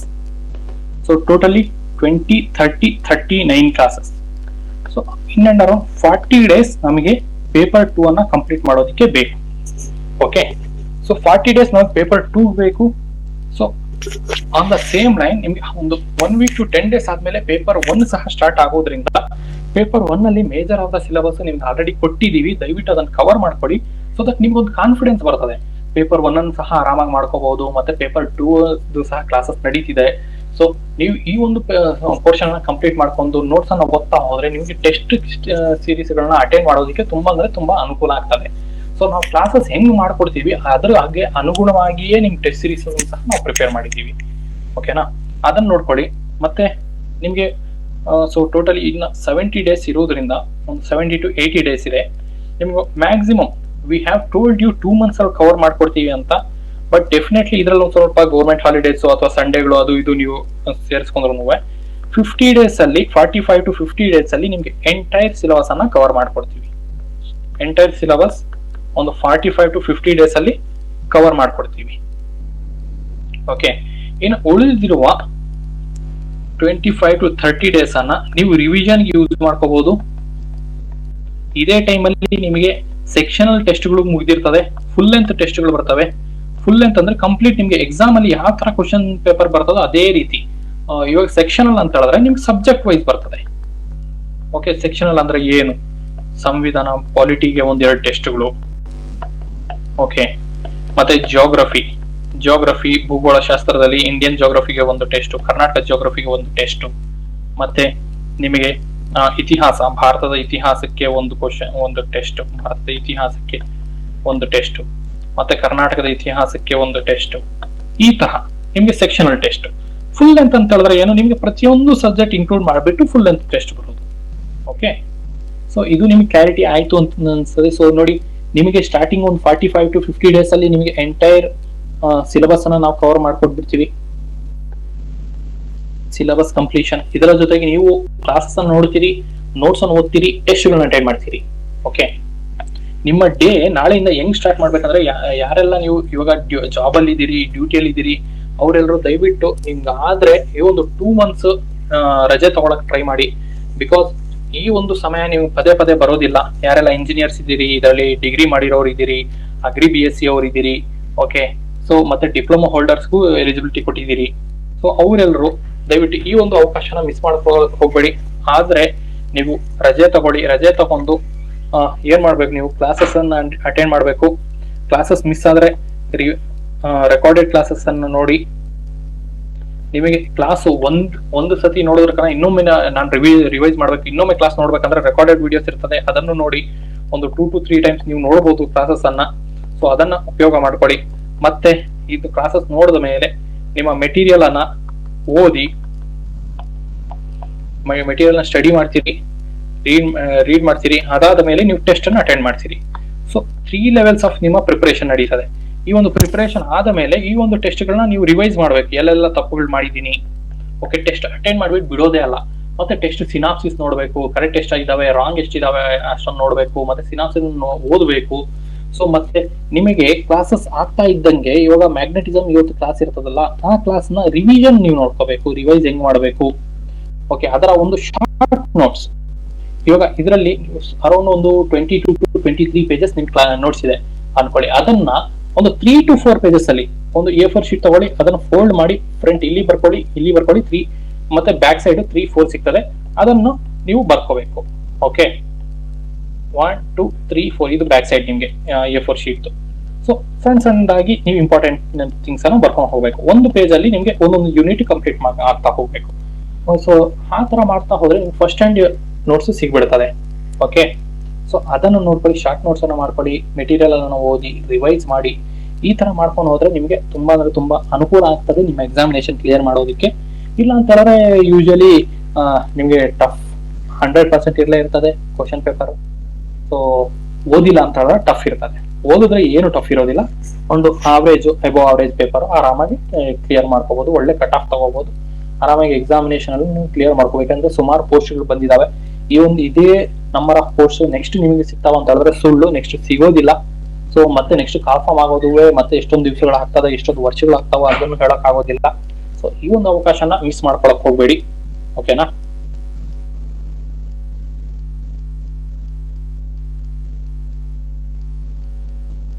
ಸೊ ಯಾರೆಲ್ಲ ರೆಕಾರ್ಡೆಡ್ ವಿಡಿಯೋಸ್ ನೋಡಕ್ ರೆಡಿ ಇದ್ದೀರಿ, ಆಲ್ರೆಡಿ ನಿಮ್ಗೆ ತುಂಬಾ ಅಂದ್ರೆ ತುಂಬಾ ಟೈಮ್ ಇದೆ ಸರ್, ನಿಮ್ಗೆ ಕ್ಲಾಸಸ್ ಅನ್ನ ನೋಡೋ ಒಂದೊಂದು ಕ್ಲಾಸಸ್ ಅನ್ನ ಕೇಳ್ಕೊಂಡು ಹೋಗ್ತಾ ಇಲ್ಲ, ನಮ್ ಟೈಮ್ ವೇಸ್ಟ್ ಆಗ್ಬಿಡ್ತಿದೆ ಅಂತ ಹೇಳಿದ್ರೆ ರೆಕಾರ್ಡೆಡ್ ವಿಡಿಯೋಸ್ ಅನ್ನ ನೋಡಿ. ಮತ್ತೆ ಇನ್ನೊಂದು ರೆಕಾರ್ಡೆಡ್ ವಿಡಿಯೋಸ್ ಅನ್ನ ರಿವಿಷನ್ ಕ್ಲಾಸಸ್ ಇರ್ತದೆ. ಇಫ್ ಎವ್ರಿಥಿಂಗ್ ಗೋಸ್ ಫೈನ್, ಒಂದು 45 to 50 ಡೇಸ್ ಅಲ್ಲಿ ನಾವು ಕಂಪ್ಲೀಟ್ ಮಾಡಿಬಿಟ್ರೆ ನಿಮಗೆ ಏನೆಲ್ಲ ಕ್ಲಾಸಸ್ ಕೊಟ್ಟಿದೆಯೋ ಅದನ್ನ ರಿವಿಷನ್ ಕ್ಲಾಸಸ್ ಇರ್ತದೆ. Okay, polity revision class, history revision class, okay, ಮತ್ತೆ ನಿಮಗೆ ಜಿಯೋಗ್ರಫಿ ಭೂಗೋಳ ಶಾಸ್ತ್ರದ ರಿವಿಷನ್ ಕ್ಲಾಸಸ್, ಇದನ್ನೆಲ್ಲ ರಿವಿಷನ್ ಕ್ಲಾಸಸ್ ಸಹ ಮಾಡ್ಕೊಡ್ತೀವಿ. Okay, fine. ಸೊ ಇಷ್ಟೊಂದೆಲ್ಲ ಅರ್ಥ ಆಯ್ತಲ್ಲ? ಹೋಪ್ಫುಲಿ ಎಲ್ರಿಗೂ ಅರ್ಥ ಆಯ್ತು ಅನ್ಸ್ತದೆ. ಓಕೆ ಅಲ್ವಾ? ಓಕೆ ಅಂದ್ರೆ ಓಕೆ ಅಂತ ಹೇಳಿ, ಸೊ ದಟ್ ನಾನು ಮುಂದೆ ಹೋಗ್ತೀನಿ. ಸ್ವಲ್ಪ ಅಟ್ಲೀಸ್ಟ್ ಒಂದು 2-3 ಪೇಜಸ್ ಆದ್ರೂ ಮುಗಿಸೋಣ ಇವತ್ತು.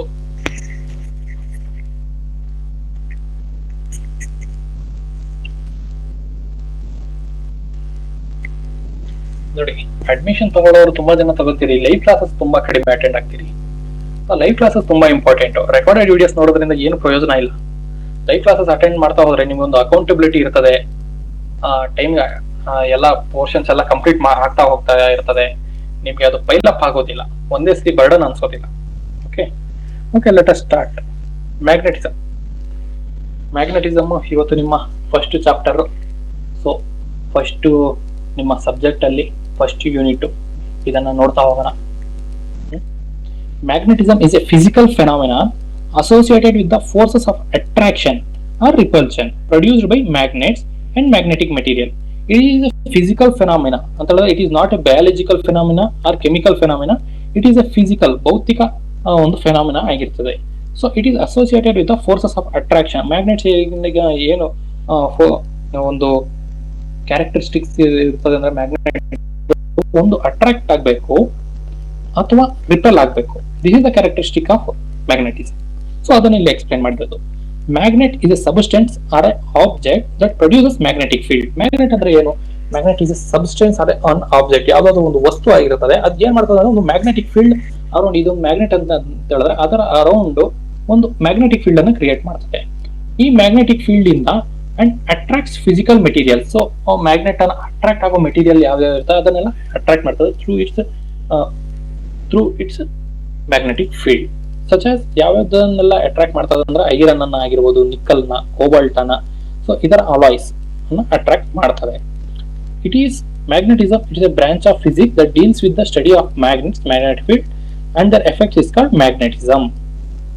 Examples of magnetic material. Magnetic material ಏನು, ನಾನ್ ಮ್ಯಾಗ್ನೆಟಿಕ್ ಮೆಟೀರಿಯಲ್ ಏನು. ಸೊ ಇಲ್ಲಿಂದ ಸಹ ನಿಮ್ಗೆ ಕ್ವಶನ್ಸ್ ಬರಬಹುದು. ಸೊ ಯಾವ್ದೆಲ್ಲ ಮ್ಯಾಗ್ನೆಟಿಕ್ ಮೆಟೀರಿಯಲ್, ಯಾವ್ದೆಲ್ಲ ನಾನ್ ಮ್ಯಾಗ್ನೆಟಿಕ್, ಒಂದು ಮ್ಯಾಚ್ ದ ಫಾಲೋಯಿಂಗ್ ಅಲ್ಲೂ ಕೇಳಬಹುದು.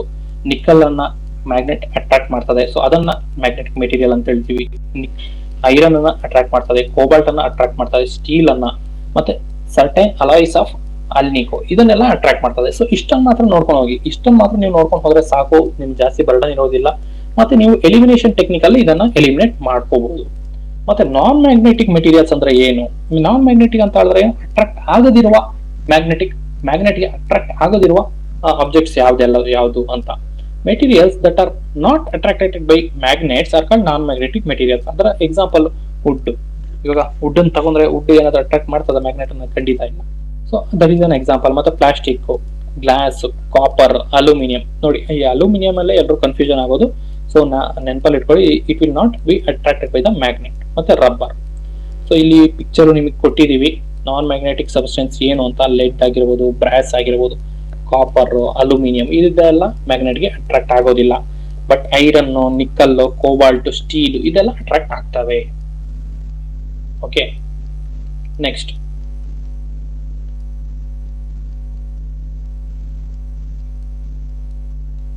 Natural magnet. ಸೊ ನಿಮಗೆ ಪ್ರತಿಯೊಂದು ಟಾಪಿಕ್ ಅನ್ನ ಆಸ್ ಪರ್ ಯುವರ್ ಸಿಲೆಬಸ್ ಅಲ್ಲಿ ಏನಿದೆ ಅದಕ್ಕೆ ಅನುಗುಣವಾಗಿ ನಾವೆಲ್ಲ ನೋಟ್ಸ್ ಅನ್ನು ರೆಡಿ ಮಾಡಿದೀವಿ. ಕ್ಲಾಸಸ್ ಅದಕ್ಕೆ ತಕ್ಕಂತಾನೆ ನಡೀತಾ ಇರ್ತದೆ. So you shouldn't have to be bothered about it. Okay, natural magnet ಅಂದ್ರೆ ಏನು? Natural magnet is a magnet that naturally magnetic properties. Natural ಆಗಿ ಸಿಗುವ ಮ್ಯಾಗ್ನೆಟ್ ಅನ್ನ ನ್ಯಾಚುರಲ್ ಮ್ಯಾಗ್ನೆಟ್ ಅಂತೀವಿ. ಆರ್ಟಿಫಿಷಿಯಲ್ ಮ್ಯಾಗ್ನೆಟ್ ಅಂತ ಹೇಳಿದ್ರೆ ಏನು? ಹ್ಯೂಮನ್ ಎನ್ವಾಲ್ವ್ಮೆಂಟ್, ಹ್ಯೂಮನ್ ಕಡೆಯಿಂದ, ಮನುಷ್ಯರಿಂದ ಪ್ರೊಡ್ಯೂಸ್ ಆಗೋ ಮ್ಯಾಗ್ನೆಟ್, ಅದನ್ನು ಆರ್ಟಿಫಿಷಿಯಲ್ ಮ್ಯಾಗ್ನೆಟ್ಸ್ ಅಂತೀವಿ. ಅದನ್ನು ಓದ್ತಾ ಹೋಗೋಣ ಮುಂದಿನ ಕ್ಲಾಸಸ್ ಅಲ್ಲಿ. Natural magnet is a magnet that occurs naturally on the earth and possess magnetic properties without any artificial process. The most common natural magnet is magnetite. Magnetite ಅದರ ಇನ್ನೊಂದು ಹೆಸರೇ ಲೋಡ್ ಸ್ಟೋನ್ ಅಂತಾನು ಹೇಳ್ತೀವಿ. ಇದನ್ನ ನೆನಪಲ್ಲಿ ಇಟ್ಕೋಬೇಕು. ಲೋಡ್ ಸ್ಟೋನ್ ಅನ್ನೋ ಹೆಸರು ತುಂಬಾ ಅಂದ್ರೆ ತುಂಬಾ important. So what is lodestone ಅಂತ ಹೇಳಿದ್ರು ನಿಮ್ಗೆ ಕೇಳಬಹುದು. Okay, it is a natural magnet. Okay, chemical composition ಏನಾಗಿರ್ತದೆ ಅಂದ್ರೆ Fe3O4 ಐರನ್ ಆಕ್ಸೈಡ್ ಆಗಿರ್ತದೆ ಮ್ಯಾಗ್ನೆಟೈಟ್. ಮತ್ತೆ it is the first naturally occurring magnetic material is ನಮ್ಮ ನೇಚರ್ ಅಲ್ಲಿ ಫಸ್ಟ್ ನ್ಯಾಚುರಲ್ ಆಗಿ ಡಿಸ್ಕವರ್ ಮಾಡುವ ಮ್ಯಾಗ್ನೆಟಿಕ್ ಮೆಟೀರಿಯಲ್ ಯಾವುದು ಅಂತ ಹೇಳಿದ್ರೆ ದಟ್ ಈಸ್ ಲೋಡ್ ಸ್ಟೋನ್ ಅಥವಾ ಮ್ಯಾಗ್ನೆಟೈಟ್.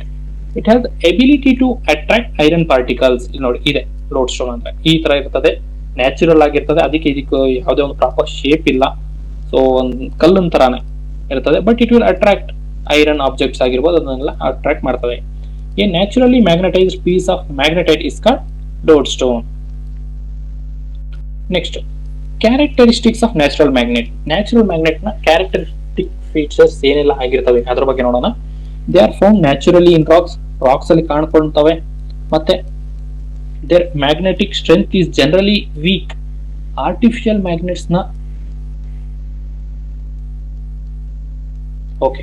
ಆರ್ಟಿಫಿಷಿಯಲ್ ಮ್ಯಾಗ್ನೆಟ್ಸ್ ನ ಮ್ಯಾಗ್ನೆಟಿಕ್ ಪವರ್ ತುಂಬಾ ಜಾಸ್ತಿ ಇರ್ತದೆ. ಇಲ್ಲಿ ನೀವು ಕನ್ಫ್ಯೂಷನ್ ಮಾಡ್ಕೊಂಡು ಹೋಗಬಾರ್ದು.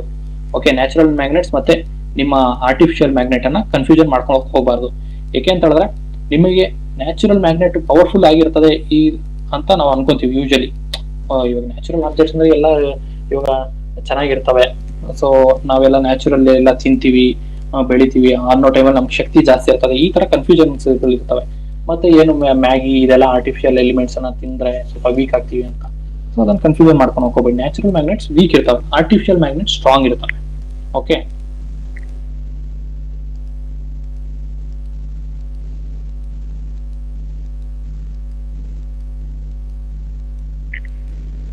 ನೆಕ್ಸ್ಟ್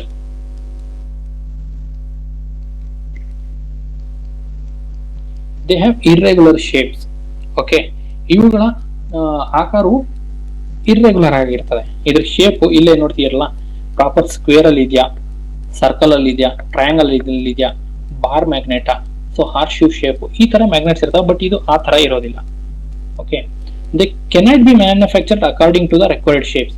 ನಮಗೆ ಬೇಕಾಗಿರುವ ತರ ಅಗತ್ಯವಿರುವ ಆಕಾರದಲ್ಲಿ ಇವುಗಳನ್ನ ತಯಾರಿಸಲು ಆಗೋದಿಲ್ಲ. ಮತ್ತೆ ದೇವರ್ use in early navigation system. ಪ್ರಾಚೀನ ಕಾಲದಲ್ಲಿ ಇದನ್ನ ಏನು ನಿಮ್ಮ ನೌಕೆಗಳಿರ್ತವೆ, ಮತ್ತೆ ದಿಕ್ಕುಗಳು ಪತ್ತೆ ಹಚ್ಚೋದಿಕ್ಕೆ ಇದಕ್ಕೆಲ್ಲ ಯೂಸ್ ಮಾಡ್ತಿದ್ರು. ಓಕೆ, ಇನ್ ಓಲ್ಡನ್ ಡೇಸ್. ಮತ್ತೆ ನಿಮ್ಮ ಈ ಒಂದು ನೈಸರ್ಗಿಕ ಕಾಂತಗಳನ್ನು ಎಲ್ಲಿ ಎಲ್ಲ ಯೂಸ್ ಮಾಡ್ತಾರೆ? ಯೂಸಸ್ ಆಫ್ ನ್ಯಾಚುರಲ್ ಮ್ಯಾಗ್ನೆಟ್ಸ್ ಅಂತ ಹೇಳಿದ್ರೆ, ಮೊದಲು ನಿಮಗೆ ಪ್ರಾಚೀನ ಕಾಲದಲ್ಲಿ ದಿಕ್ಸೂಚಿಯಾಗಿ ಯೂಸ್ ಮಾಡ್ತಿದ್ರು for navigation using magnetic compasses. Next scientific experiments related to magnetism. Okay, ವೈಜ್ಞಾನಿಕ ಪ್ರಯೋಗಗಳನ್ನ ಸಹ ಇದರಿಂದ ಮಾಡ್ತಿದ್ರು. ಮತ್ತೆ study of earth's magnetic field, ಭೂಮಿಯ ಕಾಂತೀಯ ಕ್ಷೇತ್ರದ ಅಧ್ಯಯನದಲ್ಲಿ ಆಗುತ್ತಿತ್ತು ಇವುಗಳನ್ನ. ಓಕೆ, ಇಷ್ಟೇ. ನಿಮಗೆ ನ್ಯಾಚುರಲ್ ಮ್ಯಾಗ್ನೆಟ್ಸ್ ಜಾಸ್ತಿ ಬೇರೆ ಕಡೆ ಎಲ್ಲ ಯೂಸ್ ಮಾಡಕ್ ಹೋಗೋದಿಲ್ಲ. ಲೈಕ್ ನಿಮ್ಮ ಸ್ಪೀಕರ್ಸ್, ಮೊಬೈಲ್ ಇದರಲ್ಲೆಲ್ಲ ನಿಮ್ಗೆ ಆರ್ಟಿಫಿಷಿಯಲ್ ಮ್ಯಾಗ್ನೆಟ್ಸ್ ನಿಮ್ಗೆ ಕಾಣ್ಕೊಳ್ಳೋದು.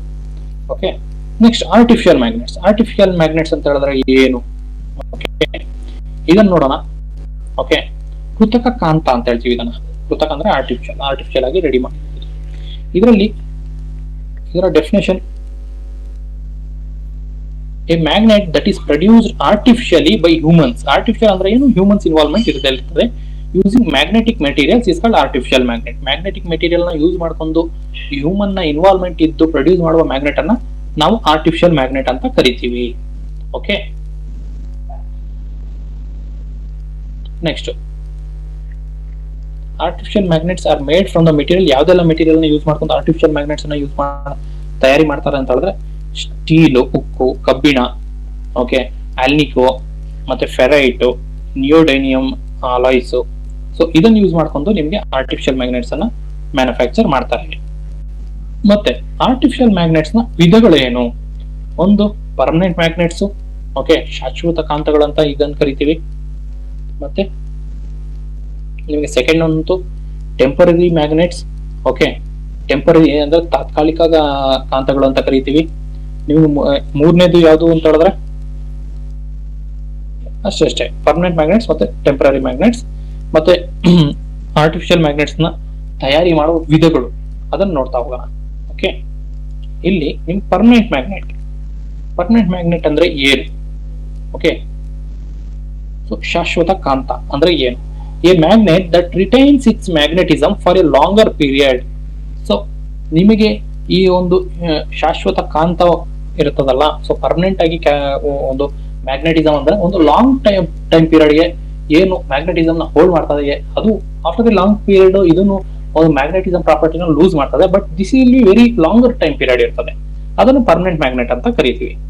ಇದರ ಪ್ರಾಪರ್ಟೀಸ್ ಏನು, ಇದರ ಗುಣಲಕ್ಷಣಗಳೇನು ಅಂತ ಹೇಳಿದ್ರೆ, ನಿಮಗೆ ಮ್ಯಾಗ್ನೆಟಿಕ್ ಸ್ಟ್ರೆಂತ್ ತುಂಬಾ ಜಾಸ್ತಿ ಇರ್ತದೆ, ಅದಕ್ಕೆ ಇದನ್ನ ಪರ್ಮನೆಂಟ್ ಮ್ಯಾಗ್ನೆಟ್ ಅನ್ನೋದು. ಮತ್ತೆ ಇದು ಡಿಫಿಕಲ್ಟ್ ಟು ಡಿಮ್ಯಾಗ್ನೆಟೈಸ್, ಅಂದ್ರೆ ಇದರ ಮ್ಯಾಗ್ನೆಟಿಸಮ್ ಅನ್ನ ಕಳ್ಕೊಳ್ಳೋದಕ್ಕೆ it will be very difficult. Okay, so ಅಷ್ಟೊಂದು ಸುಲಭವಾಗಿ ಇದರ ಮ್ಯಾಗ್ನೆಟಿಸಮ್ ಇದು ಕಳೆದುಕೊಳ್ಳೋದಿಲ್ಲ. ಮತ್ತೆ used for continuous applications. So ಪದೇ ಪದೇ ಯೂಸ್ ಮಾಡ್ತೀವಲ್ಲ, ಆ ಒಂದು ಎಕ್ವಿಪ್ಮೆಂಟ್ಸ್ ಅಲ್ಲಿ ಇದನ್ನ ಯೂಸ್ ಮಾಡ್ತಾರೆ. ಎಲ್ಲೆಲ್ಲ ಯೂಸ್ ಮಾಡ್ತಾರೆ ಅಂತ ಹೇಳಿದ್ರೆ, ಬಾರ್ ಮ್ಯಾಗ್ನೆಟ್ಸ್ ಅಲ್ಲಿ ಯೂಸ್ ಮಾಡ್ತಾರೆ, ಹಾರ್ಶ್ ಮ್ಯಾಗ್ನೆಟ್ಸ್ ಅಲ್ಲಿ ಯೂಸ್ ಮಾಡ್ತಾರೆ, ಮತ್ತೆ ರಿಂಗ್ ಮ್ಯಾಗ್ನೆಟ್ಸ್ ಅಲ್ಲಿ ಯೂಸ್ ಮಾಡ್ತಾರೆ, ಡಿಸ್ಕ್ ಮ್ಯಾಗ್ನೆಟ್ಸ್ ಅಲ್ಲಿ ಎಲ್ಲ ನಿಮಗೆ ಪರ್ಮನೆಂಟ್ ಮ್ಯಾಗ್ನೆಟ್ಸ್ ಯೂಸ್ ಮಾಡೋದು. ಸೊ ಇದರ ಯೂಸಸ್ ಎಕ್ಸಾಂಪಲ್ಸ್ ಆಯ್ತು. ಇದರ uses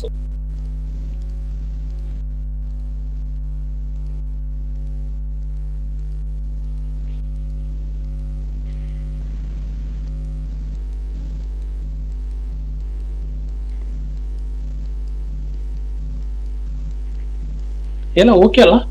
screen and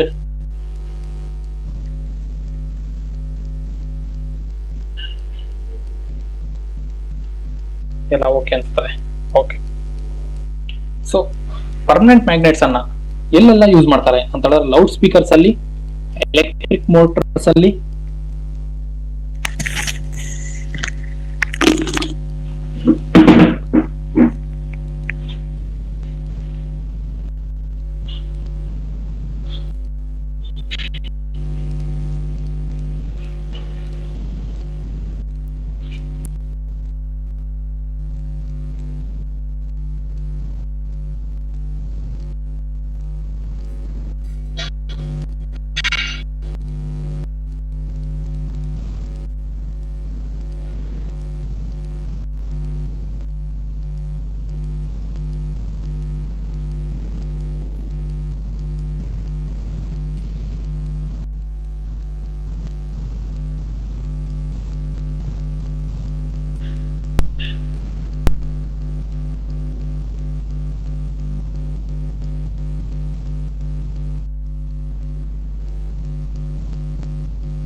okay, nothing has been happen. Continue ಮಾಡೋಣ ಕ್ಲಾಸ್ ಅನ್ನ. ಓಕೆ, ಇದರಲ್ಲಿ ನಾವು ಎಲ್ಲಿ ಸ್ಟಾಪ್ ಮಾಡಿದೀವಿ ಅಂದ್ರೆ ಪರ್ಮನೆಂಟ್ ಮ್ಯಾಗ್ನೆಟ್ಸ್ ಅನ್ನ ಎಲ್ಲೆಲ್ಲ ಯೂಸ್ ಮಾಡ್ತೀವಿ ಅಂತ. ಲೌಡ್ ಸ್ಪೀಕರ್ಸ್ ಅಲ್ಲಿ, ಎಲೆಕ್ಟ್ರಿಕ್ ಮೋಟರ್ಸ್ ಅಲ್ಲಿ, ಮ್ಯಾಗ್ನೆಟಿಕ್ ಸೆಪರೇಟರ್ಸ್ ಅಲ್ಲಿ, ಮತ್ತೆ ಮೆಜರಿಂಗ್ ಇನ್ಸ್ಟ್ರೂಮೆಂಟ್ಸ್ ಅಲ್ಲಿ. ಓಕೆ, ಇಲ್ಲೆಲ್ಲ ಇದನ್ನ ಯೂಸ್ ಮಾಡ್ತೀವಿ. ಓಕೆ, ನೆಕ್ಸ್ಟ್ ನಿಮ್ಗೆ ಟೆಂಪರರಿ ಮ್ಯಾಗ್ನೆಟ್ಸ್. ಟೆಂಪರರಿ ಅಂದ್ರೆ ತಾತ್ಕಾಲಿಕ ಕಾಂತಗಳು. Okay, magnets that lose their magnetism when the external magnetic field is removed are temporary magnets. Temporary magnets ಅಂದ್ರೆ ಅದರ ಒಂದು ಬಾಹ್ಯಕಾಂತೀಯ ಕ್ಷೇತ್ರವನ್ನು, ಏನು ಎಕ್ಸ್ಟರ್ನಲ್ ಮ್ಯಾಗ್ನೆಟಿಕ್ ಫೀಲ್ಡ್ ಇರ್ತದೆ, ಅದನ್ನ ರಿಮೂವ್ ಮಾಡಿದ್ರೆ ಅವೆಲ್ಲ ತನ್ನ ಮ್ಯಾಗ್ನೆಟಿಕ್ ಪ್ರಾಪರ್ಟಿಯನ್ನ ಲೂಸ್ ಮಾಡ್ಕೊಳ್ತವೆ.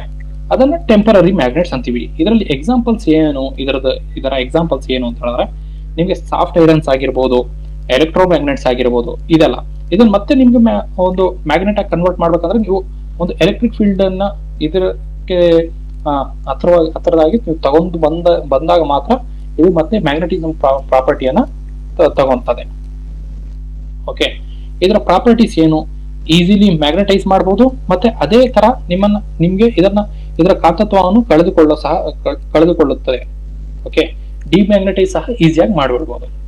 ಮತ್ತೆ have low magnetic retention property. ಇದರ ಮ್ಯಾಗ್ನೆಟಿಸಮ್ ಪ್ರಾಪರ್ಟಿ ಏನಿರ್ತದೆ ಅದು ಒಂದ್ ಸ್ವಲ್ಪ ಹೊತ್ತಿಗೆ ಮಾತ್ರ ಇರ್ತದೆ ಅಂತ ಅಷ್ಟೇ. ಮ್ಯಾಗ್ನೆಟಿಕ್ ಫೀಲ್ಡ್ ಇದ್ರೆ ಮಾತ್ರ ಅದು ಮ್ಯಾಗ್ನೆಟಿಕ್ ಪ್ರಾಪರ್ಟಿನ ಇನ್ಕಲ್ಕೇಟ್ ಮಾಡ್ಕೊಳ್ತದೆ. ಇದರ ಎಕ್ಸಾಂಪಲ್ಸ್ ಏನು? ಎಲೆಕ್ಟ್ರಿಕ್ ಬೆಲ್ಸ್ ಆಗಿರ್ಬೋದು, ರಿಲೇಸ್ ಆಗಿರ್ಬೋದು. ಓಕೆ, ಮತ್ತೆ ಕಬ್ಬಿಣದ ವಸ್ತುಗಳಾಗಿರ್ಬೋದು, cranes used for the lifting iron materials. Okay, ಕಬ್ಬಿಣದ ವಸ್ತುಗಳು ಎತ್ತಲು ಬಳಸುವ ಕ್ರೇನ್ಗಳು.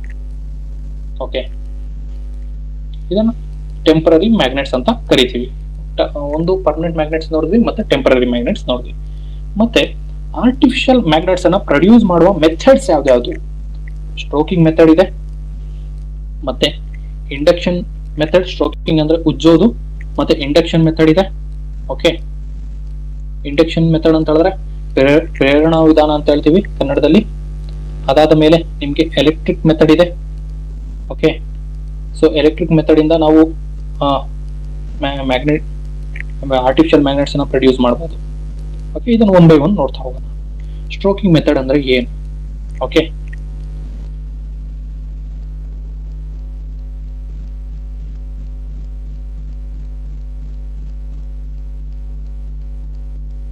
ಸ್ಟ್ರೋಕಿಂಗ್ ಅಂದ್ರೆ ಉಜ್ಜುವ ವಿಧಾನ.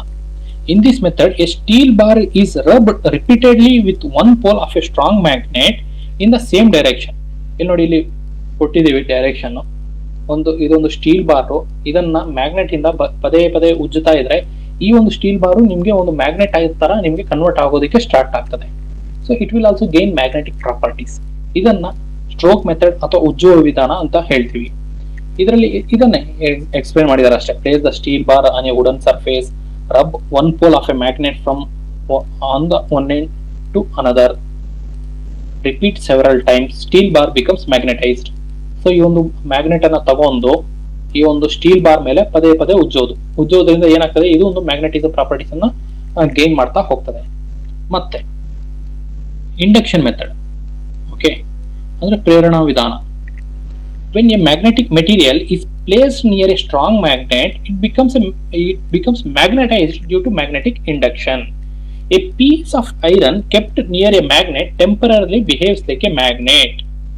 So ಇಲ್ಲಿ ನೋಡಿ, ಇದು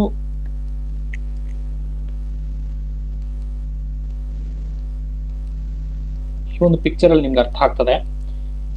ಇದೊಂದು iron nails. Okay, iron nails, ಇದು ಐರನ್ ಬಾರ್. ಇದನ್ನ ಒಂದ್ ಸೈಡ್ ಅಲ್ಲಿ ನೀವು ಮ್ಯಾಗ್ನೆಟ್ ಇಂದ ಹೋಲ್ಡ್ ಮಾಡಿದ್ರೆ ಇದನ್ನ ಮಾಡ್ತದೆ ಟೆಂಪರಲಿ ಮ್ಯಾಗ್ನೆಟ್ ಆಗಿ ಕನ್ವರ್ಟ್ ಆಗಿರ್ತದೆ. ಅದರಿಂದಾನೇ ಈ ನೇಲ್ಸ್ ಸಹ ಅದು ಏನ್ ಮ್ಯಾಗ್ನೆಟಿಸಮ್ ಹೇಗೆ ಅಟ್ರಾಕ್ಟ್ ಮಾಡ್ತದ ಮ್ಯಾಗ್ನೆಟ್, ಆ ತರ ಇದನ್ನು ಅಟ್ರಾಕ್ಟ್ ಮಾಡ್ತಾ. ಇದನ್ನ ಏನಂತೀವಿ? ಇಂಡಕ್ಷನ್ ಮೆಥಡ್ ಅಂತ ಹೇಳ್ತೀವಿ. ಅದೇ ಇಲ್ಲಿ ಕೊಟ್ಟು material it becomes magnetised due to magnetic induction. So a magnetic material ಅಂತ ಹೇಳಿದ್ರೆ ಒಂದು iron is a magnetic material. It is placed near a magnet. ಇಲ್ಲಿ ಒಂದು ಬಾರ್ ಮ್ಯಾಗ್ನೆಟ್ ಹತ್ರ ಇಟ್ಟಿದ್ರೆ ಟೆಂಪರಲಿ ಇದೇನ್ ಮಾಡ್ತದೆ ಅಂತ ಹೇಳಿದ್ರೆ ಒಂದು ಮ್ಯಾಗ್ನೆಟ್ ತರ ಬಿಹೇವ್ ಮಾಡ್ತದೆ. ಇದೊಂದು ಬಾರ್ ಸ್ಟ್ರಾಂಗ್ ಮ್ಯಾಗ್ನೆಟ್ ಇಲ್ಲಿ ಪ್ಲೇಸ್ ಮಾಡಿದ್ರೆ ನಿಮ್ಮ ಒಂದು ಐರನ್ ಫೀಲಿಂಗ್ಸ್ ಇರ್ತದಲ್ಲ, ಐರನ್ ನೇಲ್ಸ್ ಏನಾಗಿರ್ಲಿ ಇದನ್ನ ಅಟ್ರಾಕ್ಟ್ ಮಾಡೋದಕ್ಕೆ ಸ್ಟಾರ್ಟ್ ಮಾಡ್ತದೆ. ಇದನ್ನ ಇಂಡಕ್ಷನ್ ಮೆಥಡ್ ಅಂತ ಕರಿತೀವಿ. ಮತ್ತೆ ಎಲೆಕ್ಟ್ರಿಕ್ ಮೆಥಡ್ ತುಂಬಾ ಅಂದ್ರೆ ತುಂಬಾ ಇಂಪಾರ್ಟೆಂಟ್. ಇದ್ರ ಬಗ್ಗೆ ಇನ್ನೂ ಒಂದ್ ಸ್ವಲ್ಪ ಡೀಟೇಲ್ ಆಗಿ ಓದೋಣ. ಸೊ ಬಟ್ ಇಲ್ಲಿ ಒಂದ್ ಸ್ವಲ್ಪ ಶಾರ್ಟ್ ಆಗಿ ನೋಡೋಣ. A magnet can be produced by passing electric current through A coil on around iron core. So ಈ ಒಂದು ಕಾಯಿಲ್ ಅನ್ನ ಐರನ್, ಇದೊಂದು ಐರನ್ ಪ್ರಾಡಕ್ಟ್ ಅನ್ಕೊಳ್ಳಿ, ಐರನ್ ಮೆಟೀರಿಯಲ್. ಇದರಲ್ಲಿ ನಾವು ಕರೆಂಟ್ ಅನ್ನು ಪಾಸ್ ಮಾಡಿದಾಗ ಇದೊಂದು ಮ್ಯಾಗ್ನೆಟಿಕ್ ಫೀಲ್ಡ್ ತರ ಬಿಹೇವ್ ಮಾಡೋದಕ್ಕೆ ಸ್ಟಾರ್ಟ್ ಮಾಡ್ತದೆ. ಇದನ್ನ ಇನ್ನು ಇನ್ ಡೆಪ್ತ್ ಆಗಿ ಇದರಲ್ಲೆಲ್ಲ ಏನು ರೈಟ್ ಹ್ಯಾಂಡ್ ಥಂಬ್ ರೂಲ್ ಎಲ್ಲ ಫಾಲೋ ಮಾಡ್ತದೆ, ಅದನ್ನ ಮುಂದಿನ ಕ್ಲಾಸಸ್ ಅಲ್ಲಿ ನೋಡ್ತಾ ಹೋಗೋಣ. ಸೊ ಇದನ್ನ ಎಲೆಕ್ಟ್ರಿಕ್ ಮೆಥಡ್ ಅಂತ ಹೇಳ್ತೀವಿ. The magnet produce is called an electromagnet. ಈ ಒಂದು ಪ್ರೊಸೆಸ್ ಇಂದ ಪ್ರೊಡ್ಯೂಸ್ ಆಗೋ ಮ್ಯಾಗ್ನೆಟಿಸಮ್ ಅನ್ನ ಎಲೆಕ್ಟ್ರೋಮ್ಯಾಗ್ನೆಟ್ ಅಂತ ಕರಿತೀವಿ. ಎಕ್ಸಾಂಪಲ್ ಎಲೆಕ್ಟ್ರಿಕ್ ಕ್ರೇನ್ಸ್ ಅಲ್ಲಿ ಯೂಸ್ ಆಗ್ತದೆ, ಇದು ಎಲೆಕ್ಟ್ರಿಕ್ ಬೆಲ್ಸ್ ಅಲ್ಲೆಲ್ಲ ಇದೇ ಒಂದು ಮೆಥಡ್ ಯೂಸ್ ಆಗುವುದು. Next properties of magnets. ಯಾವ್ದೆಲ್ಲ ಪ್ರಾಪರ್ಟೀಸ್ ಆಫ್ ಮ್ಯಾಗ್ನೆಟ್ಸ್ ಇರ್ತದೆ? Magnet possess several important properties. ಯಾವ್ದೆಲ್ಲ ಪ್ರಾಪರ್ಟೀಸ್ ಇರ್ತಾವೆ ಅಂತ ಹೇಳಿದ್ರೆ ಅಟ್ರಾಕ್ಷನ್ ಪ್ರಾಪರ್ಟಿ ಇರ್ತವೆ, ಮತ್ತೆ ಡೈರೆಕ್ಷನ್ ಪ್ರಾಪರ್ಟಿ ಇರ್ತದೆ, ದಿಕ್ಸೂಚಿಯಾಗಿ ವರ್ಕ್ ಮಾಡ್ತದೆ, ಆಕರ್ಷಣ ಗುಣ ಇರ್ತದೆ, ಇದಕ್ಕೆ ಅಟ್ರಾಕ್ಟ್ ಮಾಡ್ತದೆ magnetic material substances or materials ಅನ್ನ. ಮತ್ತೆ ಪೋಲ್ಸ್ ಆಫ್ ಎ ಮ್ಯಾಗ್ನೆಟ್, ಇದು ಒಂದು property of a magnet. North pole ಮತ್ತೆ ಸೌತ್ ಪೋಲ್ ಎರಡು ಪೋಲ್ಸ್ ಇರ್ತದೆ ಯಾವುದೋ ಒಂದು ಮ್ಯಾಗ್ನೆಟ್ ತಗೊಳ್ಳಿ ನೀವು. ಮತ್ತೆ ಲಾ ಆಫ್ ಮ್ಯಾಗ್ನೆಟಿಕ್ ಪೋಲ್ಸ್, ಈ ಒಂದು ಮ್ಯಾಗ್ನೆಟಿಕ್ ಪೋಲ್ಸ್ ನ ಏನೆಲ್ಲ ಲಾಸ್ ಇರ್ತದೆ ಅದ್ರ ಬಗ್ಗೆ ನೋಡೋಣ. ಓಕೆ, ಮತ್ತೆ magnet strength is maximum at poles. Poles ಅಲ್ಲಿ ಮ್ಯಾಗ್ನೆಟಿಕ್ ಸ್ಟ್ರೆಂತ್ ಜಾಸ್ತಿ ಇರ್ತದೆ, ಅದ್ರ ಬಗ್ಗೆ ನೋಡೋಣ. Magnetic induction, that is also A property of magnet. ಇದಾದ ಮೇಲೆ ಮ್ಯಾಗ್ನೆಟಿಕ್ ಫೀಲ್ಡ್ ನಾಳೆ ಕ್ಲಾಸಲ್ಲಿ, ಟುಮಾರೋ ಕ್ಲಾಸಲ್ಲಿ ಡಿಸ್ಕಸ್ ಮಾಡೋಣ. ಸೊ ಇವಾಗ ಮ್ಯಾಗ್ನೆಟಿಕ್ ಪ್ರಾಪರ್ಟೀಸ್ ಅನ್ನೆಲ್ಲ ಒನ್ ಬೈ ಒನ್ ನೋಡ್ತಾ ಹೋಗೋಣ. ಓಕೆ, ಫಸ್ಟ್ ಪ್ರಾಪರ್ಟಿ ಏನು? Attraction property. ಈ magnet attracts magnetic substances. So already ನಾವೆಲ್ಲ ನೋಡಿದ್ವಿ. ಸೊ ಮ್ಯಾಗ್ನೆಟ್, ಇದೇ ಒಂದು ಮ್ಯಾಗ್ನೆಟ್. ಮ್ಯಾಗ್ನೆಟಿಕ್ ಸಬ್ಸ್ಟೆನ್ಸ್ ಅಂದ್ರೆ ಏನು? ಇದೊಂದು ಐರನ್ ಬಾರ್. ಇದನ್ನ ಡೆಫಿನೆಟ್ಲಿ ಅಟ್ರಾಕ್ಟ್ ಮಾಡ್ತಾರೆ. This is one of the property of magnet. ಯಾವ್ದೆಲ್ಲ ಮ್ಯಾಗ್ನೆಟಿಕ್ ಸಬ್ಸ್ಟೆನ್ಸ್ ಅದನ್ನ ನೋಡ್ಕೊಳ್ಳಿ. The attractive force is maximum at the end of a magnet. So ಈ ಒಂದು ಮ್ಯಾಗ್ನೆಟ್ ನ ಎಂಡ್ ಏನು? ಇದು ನಾರ್ತ್ ಪೋಲ್ ಅಥವಾ ಸೌತ್ ಪೋಲ್. ಇಲ್ಲಿ ಮ್ಯಾಗ್ನೆಟಿಕ್ ಪ್ರಾಪರ್ಟಿ ತುಂಬಾ ಜಾಸ್ತಿ ಇರ್ತದೆ, ಅಥವಾ ಅಟ್ರಾಕ್ಷನ್ ಪ್ರಾಪರ್ಟಿ ಜಾಸ್ತಿ ಇರ್ತದೆ. ಇಲ್ಲಿ ಅಷ್ಟೊಂದು ಇರೋದಿಲ್ಲ, ಇಲ್ಲಿ ಸ್ಟ್ರಾಂಗ್ ಇರ್ತದೆ. Okay, directive property. A freely suspended magnet always aligns itself in a north south direction. Okay, ನೀವು ಒಂದು ಮ್ಯಾಗ್ನೆಟ್ ಅನ್ನ, ಒಂದು ಬಾರ್ ಮ್ಯಾಗ್ನೆಟ್ ಅನ್ನ ಇಲ್ಲಿ ಕಟ್ಟಿಬಿಟ್ಟು ಹೀಗೆ ಗಾಳಿಯಲ್ಲಿ ಬಿಟ್ಟಾಗ ಇಲ್ಲಿ ಹಿಡ್ಕೊಂಡು ಯಾವ ಡೈರೆಕ್ಷನ್ ಅಲ್ಲಿ ಇದು ಸ್ಟಾಪ್ ಆಗ್ತದೆ ಅಂತ ಹೇಳಿದ್ರೆ ನಾರ್ತ್ ಸೌತ್ ಡೈರೆಕ್ಷನ್ ಅಲ್ಲಿ ಸ್ಟಾಪ್ ಆಗ್ತದೆ. ಇದೇ ಇಲ್ಲಿ ಕೊಟ್ಟಿರೋದು. Okay, when A bar magnet is suspended freely, one end points towards geographical north, the other end points towards geographical south. This property is used in magnetic compasses. ಮತ್ತೆ poles of a magnet, ಇದೊಂದು magnetic property. ಏನಂದ್ರೆ ನೀವು ಒಂದು magnet ತಗೊಳ್ಳಿ, ಇದಕ್ಕೆ ಯಾವುದೇ ಒಂದು magnet ತಗೊಂಡ್ರು ಇದಕ್ಕೆ ಒಂದು ನಾರ್ತ್ ಪೋಲ್ ಅಂತ ಇರ್ತದೆ, ಒಂದು ಸೌತ್ ಪೋಲ್ ಅಂತ ಇರ್ತದೆ. ಇದನ್ನ ನೀವು ಸೆಂಟ್ರಲ್ಲಿ ಬೈಸೆಕ್ಟ್ ಮಾಡಿದಾಗ, ಕಟ್ ಮಾಡಿದಾಗ ಇಲ್ಲೊಂದು ಮ್ಯಾಗ್ನೆಟ್ ಕ್ರಿಯೇಟ್ ಆಗ್ತದೆ, ಇಲ್ಲೊಂದು ಮ್ಯಾಗ್ನೆಟ್ ಕ್ರಿಯೇಟ್ ಆಗ್ತದೆ. ಸೊ ಈ ಒಂದು ಮ್ಯಾಗ್ನೆಟ್ಸ್ಗೂ ನಾರ್ತ್ ಪೋಲ್ ಮತ್ತೆ ಸೌತ್ ಪೋಲ್ ಅನ್ನೋದು ಕ್ರಿಯೇಟ್ ಆಗ್ತದೆ. North pole, south pole, north pole, ಈ ತರ. ಇದನ್ನ ಮತ್ತೆ ನೀವು ಕಟ್ ಮಾಡಿದಾಗ ಮತ್ತೆ ಬರುವ ಇನ್ನೊಂದು ಸ್ಮಾಲ್ ಮ್ಯಾಗ್ನೆಟ್, ಇದಕ್ಕೂ ಮತ್ತೆ ನಿಮಗೆ ನಾರ್ತ್ ಅಂಡ್ ಸೌತ್ ಪೋಲ್ ಅಂತ ಕ್ರಿಯೇಟ್ ಆಗ್ತಾನೆ ಹೋಗ್ತದೆ. Okay, this is one of the property. ಮತ್ತೆ magnetic poles always exist in pairs. ಅದೇ ನಾನು ಹೇಳ್ದಲ್ಲ, ಮ್ಯಾಗ್ನೆಟಿಕ್ ಪೋಲ್ಸ್ ಯಾವುದೇ ನೀವು ಮ್ಯಾಗ್ನೆಟ್ ಅಂತ ತಗೊಳ್ಳಿ, ಅದು ಪೇರ್ ಅಲ್ಲೇ ಇರ್ತದೆ. A single isolated magnet pole cannot exist. Single isolated, ಇವಾಗ ಇಲ್ಲಿ ನಾರ್ತ್ ಪೋಲ್ ಇದೆ, ಇಲ್ಲಿ ಸೌತ್ ಪೋಲ್ ಇದೆ. ಸರ್ ನಾವು ಸೌತ್ ಪೋಲ್ ಅನ್ನು ಕಟ್ ಮಾಡ್ಕೊಂಡು ಹೋಗ್ತೀವಿ ಅಂತ ಹೇಳಿದ್ರೆ ಆಗೋದಿಲ್ಲ. ಈ ಒಂದು ನೀವು ಕಟ್ ಮಾಡಿರ್ತಿರೋದಲ್ಲ ಸೌತ್ ಪೋಲು, ಅದರಲ್ಲಿ ಮತ್ತೆ ನಿಮಗೆ north and south pole create ಆಗ್ಬಿಟ್ಟಿರ್ತದೆ. ಅದೇ ಇಲ್ಲಿ ಎಕ್ಸ್ಪ್ಲೈನ್ ಮಾಡ್ತೀನಿ. If a magnet is broken into smaller pieces, each piece develops into its own north and south pole. Loss of magnetic poles. Loss ಏನು? North and north pole same poles repel ಆಗ್ತದೆ, opposite poles attract ಆಗ್ತದೆ. ಅದೇ ಈ ಒಂದು property. North pole plus south pole attraction, south plus south poles repulsion ಆಗ್ತದೆ. ಅದೇ ಇಲ್ಲಿ diagram ಅಲ್ಲಿ ಸಹ ಕೊಟ್ಟಿರೋದು ನೋಡಿ. North pole and north pole ಯಾವತ್ತಾಗಿ ರಿಪಲ್ ಆಗ್ತದೆ, ಮತ್ತೆ south pole and north pole attract ಆಗ್ತದೆ. Okay, next magnetic strength is maximum at poles. ನಿಮ್ಮ ಒಂದು ಮ್ಯಾಗ್ನೆಟಿಕ್ ಬಾರ್ ತಗೊಂಡ್ರೆ ಇಲ್ಲಿ ನಿಮಗೆ ಮ್ಯಾಗ್ನೆಟಿಕ್ ಸ್ಟ್ರೆಂತ್ ಜಾಸ್ತಿ ಇರ್ತದೆ. ಯಾಕೆ ಅಂತ ಹೇಳಿದ್ರೆ ಇಲ್ಲಿ ಮ್ಯಾಗ್ನೆಟಿಕ್ ಲೈನ್ಸ್ ಆಫ್ ಫೋರ್ಸ್ ಇರ್ತದೆ. ಎಲ್ಲಿ ಮ್ಯಾಗ್ನೆಟಿಕ್ ಲೈನ್ಸ್ ಆಫ್ ಫೋರ್ಸ್ ನಿಮಗೆ ಕ್ಲೋಸ್ ಇರ್ತದೋ ಅಲ್ಲಿ ನಿಮಗೆ ಮ್ಯಾಗ್ನೆಟಿಕ್ ಸ್ಟ್ರೆಂತ್ ಜಾಸ್ತಿ ಇರ್ತದೆ. ಆದ್ರಿಂದ ನಿಮಗೆ ಪೋಲ್ಸ್ ಅಲ್ಲಿ ನಿಮಗೆ ಮ್ಯಾಕ್ಸಿಮಮ್ ಮ್ಯಾಗ್ನೆಟಿಕ್ ಸ್ಟ್ರೆಂತ್ ಇರ್ತದೆ. ಅದೇ ಇಲ್ಲಿ ಈ ಒಂದು ಪ್ರಾಪರ್ಟಿ ಹೇಳೋದು. ಮತ್ತೆ ಮ್ಯಾಗ್ನೆಟಿಕ್ ಇಂಡಕ್ಷನ್ ಆಲ್ರೆಡಿ ನೋಡಿದೀವಿ ನಾವು. When a magnet material is brought near a magnet it becomes temporary magnetized. So ಒಂದು ಮ್ಯಾಗ್ನೆಟಿನ ಹತ್ತಿರಕ್ಕೆ ಮ್ಯಾಗ್ನೆಟಿಕ್ ಸಬ್ಸ್ಟೆನ್ಸ್ ಐರನ್ ನಿಕಲ್ ಏನಾದ್ರು ತಗೊಂಬಂದ್ರೆ ಇದು ಒಂದು ಮ್ಯಾಗ್ನೆಟ್ ತರ ಬಿಹೇವ್ ಮಾಡ್ತದೆ ಅನ್ನೋದೇ ಇಲ್ಲಿ ಹೇಳ್ತಿರೋದು. Magnetic field A region around a magnet in which magnetic force can B experienced. Magnet ಇದೆ, ಮ್ಯಾಗ್ನೆಟ್ ಎಲ್ಲಿನವರೆಗೆ ಅಟ್ರಾಕ್ಟ್ ಮಾಡ್ತದೆ, ಈ ಒಂದು ಏರಿಯಾವರೆಗೆ, ಈ ಒಂದು ಏರಿಯಾವರೆಗೆ ಎಲ್ಲಿನವರೆಗೆ ಅಟ್ರಾಕ್ಟ್ ಮಾಡ್ತದೆ. ಇಲ್ಲಿ ನೀವು ಒಂದು ಐರನ್ ನೇಲ್ ಇಟ್ರಿ, ಇದು ಅಟ್ರಾಕ್ಟ್ ಆಯ್ತು.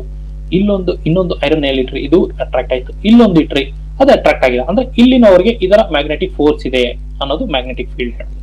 The region around a magnet in which magnetic force can be experience is called magnetic field.